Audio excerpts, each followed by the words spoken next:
much, everybody. We're going to have just a quick session with Steve Moore. Everybody knows Steve Moore with the Heritage Foundation, highly respected, one of the most highly respected economists and people that watch your money and know more about your money and your life than probably anybody I can think of.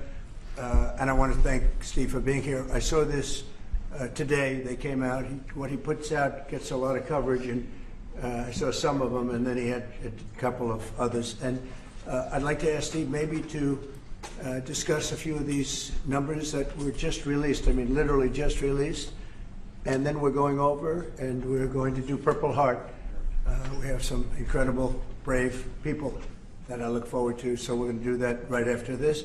Steve, could you say a few words about the various charts? Thank you, Mr. President. So I called the President because I had some very good news from some new data that we've been able to put together that no one has ever seen before, and I'll just very quickly go through these. So I was telling the President that he did the right thing in calling for a new head of the Bureau of Labor Statistics, because this shows that over the last 2 years of the Biden administration, the BLS overestimated job creation by 1.5 million jobs. That's a, Mr. President, that's a gigantic error. And I don't know if she's, I'm not making it. It might not have been an error, that's the bad part. If it was an error, it would be one thing. I don't think it's an error. I think they did it purposely. Whether that, you may well be right, but even if it wasn't purposefully, it's incompetence. Right. Okay, so 1.5 million jobs overestimated. We have access to the some data that no one else does on what has happened month by month with median household income. This is based on unpublished Census Bureau data. It will be released sometime in the next 6 months, but we get an advanced look at it.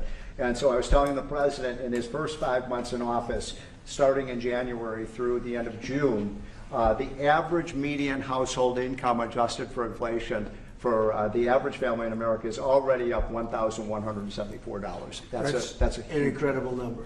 Just came out. Just came out. So that's a giant gain. And if I would have said this, nobody would have believed it. There's your number. We're doing well. So the next one compares, we finally have the 2024 data on what happened with real family income in the United States. And so what I did was I compared the record in Donald Trump's first term with the Joe Biden first term.